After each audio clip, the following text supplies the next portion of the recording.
صائم ایوب د خپل سلیکشن حواله سره یو غټ بیان جاری کړی دی. صائم ایوب تاسو له معلومه وي په ټي20 کې خراب پرفارمنس نه پس په ون ډے کې هم نو سلیکټ شوی، چونکه په ون ډے فارمیټ کې د صائم ایوب ښه پرفارمنسز دي.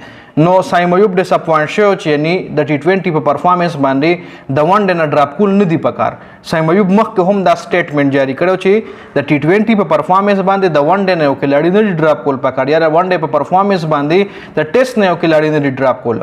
خدای پاکستان کرکټ بورډ پالیسی دا ده چې پاکستان کرکټ ټیم له خو یو کلاړی د پی ایس ایل په پرفارمنس راځي، د پی ایس ایل پرفارمنس نه پس بیا هغه په ون ډے کې فیل شي یا ټي20 کې فیل شي، نو بیا بیخي د ټیم نه روک کړل شي. جی نو پهله خو پاکستان کرکټ بورډ له داسې پالیسی جوړول پکار دی چې یو کلاړی کله انټرنیشنل ټیم ته راولي نو هغه د ډومېسټک په پرفارمنس باندې راولي. ګوره انډیا کې څومره غړ غړ کلاړیان سوریا وانشي شو، دینه علاوه بل چې کوم ابھیشیک شرما شو یا دغه چې کوم ټاپ کلاس هیټران دي، نو هغه چې کله په آی پی ایل کې ښه پرفارمنس وکړي نو بیا انډیا کرکټ بورډ ایله وایي چې تاسو ډومېسټک ټورنامنټ یو کوي.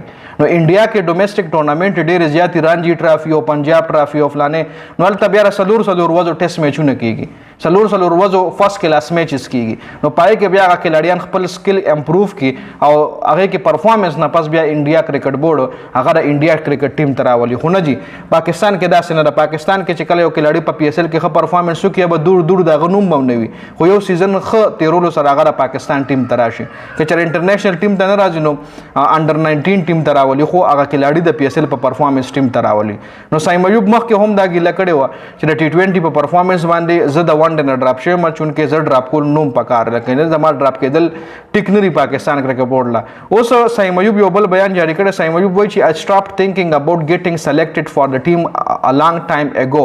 لکه په ټیم کې سلیکټ کېدو دپاره ما دا سوچ پرېښی دی، ډېر مخکې دا سوچ ما پرېښی دی د ټیم د سلیکشن حوالې سره. I don't want to put pressure on myself just to perform for selection anymore. زه اوس د سلیکشن دپاره پرفارم نه کوم، زه په ځان باندې پریشر نه راولم چې زه به پریشر په ځان دا راولم چې زه به پرفارم وکوم نو هله به زه سلیکټ کېږم. نه چې زه د سلیکشن دپاره اوس پرفارمنس نه کوم، بلکې زه د خپل کیریئر دپاره یا د خپل فټنس دپاره یا د خپل کرکټ دپاره به زه پرفارمنس کوم، د سلیکشن دپاره به زه پرفارمنس نه کوم. دا په ما باندې یو ایکسټرا پریشر دی. جی دین علاوه صائم ایوب ویلی دی چې I simply want to improve my cricket. وګوره دی وایي چې لکه زه دا سلیکشن دپاره پرفارمنس نه کوم، زه خپل کرکټ امپروف کول دپاره پرفارمنس کوم and enjoy the game او گیم به انجوی کوم. as for the Pakistan team the best player should be the ones who play. یعنی پاکستان ټیم کې ټول نه بیسټ پلیئر پکار دی چې هغه پاکستان کرکټ ټیم دپاره لوبه وکړي.